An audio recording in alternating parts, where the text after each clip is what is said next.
Documents needed for a home loan pre-approval, and also some tips so you don't drive your loan officer crazy. First, make sure that all of the documents are legible. If we can't read them, we can't use them. Please provide all pages of every document. If it says page 1 of 8, we need all 8 pages. Even that last page of your bank statement that has nothing on it. I don't make the rules.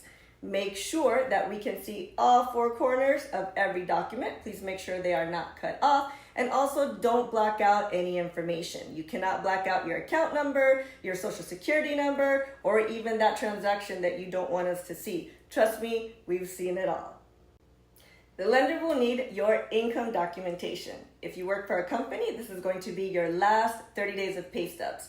5 pay stubs if you get paid every week, 3 pay stubs if you get paid bi-weekly. If you receive any type of variable pay, overtime, bonus, commission, shift differential, it will be really helpful if you can provide the very last paycheck paid in December of the last 2 years, also known as your year-end pay stubs. The reason is that your W-2s lump all of your income together, while the majority of pay stubs will give us a total for the year of each type of pay that you received. In addition, we will want the last 2 years of your W-2s.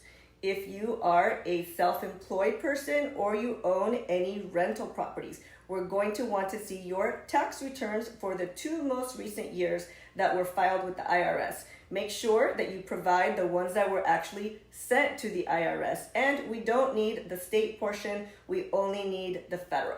If you own 25% or more of a business, we're also going to need the business tax returns for all businesses in which you have 25% or more ownership. We will also need all of those K-1s, and if you own less than 25%, even though we don't need the business returns, we still need to see the K-1s for every business that you are a part of. Also provide any 1099 forms, any benefit letters from Social Security, pension, if you receive child support. We'll give you more detail later on the documents needed in order to verify your child support income. But typically, it's the court documents awarding the child support and also proof of receipt. So we do need to verify that you have been receiving the child support for a certain amount of time.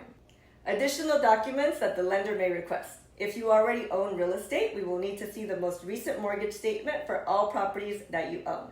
You should also have the homeowner's insurance and property tax bill ready. If you've recently been divorced, the lender will want to see your divorce decree. We need to make sure that we account for any child support, separate maintenance, alimony, or any obligations that will now be transferred over to your name. If you're closing in the name of the trust, we're going to want to see the trust certification. The lender will need to verify your assets. You can do this by providing the 2 most recent statements for all of the assets that you have. Checking, savings, retirement accounts such as 401k, even stock accounts could be helpful. Usually, the more assets, the better. Make sure that you include all of the pages for the 2 most recent statements. Sometimes you're going to have transfers between accounts, and we need to be able to paper trail those. That's why we might request statements from an account that maybe doesn't have any money in it. Also, if you've recently made any large deposits into the 2 most recent bank accounts, the lender is going to want to see where that money came from.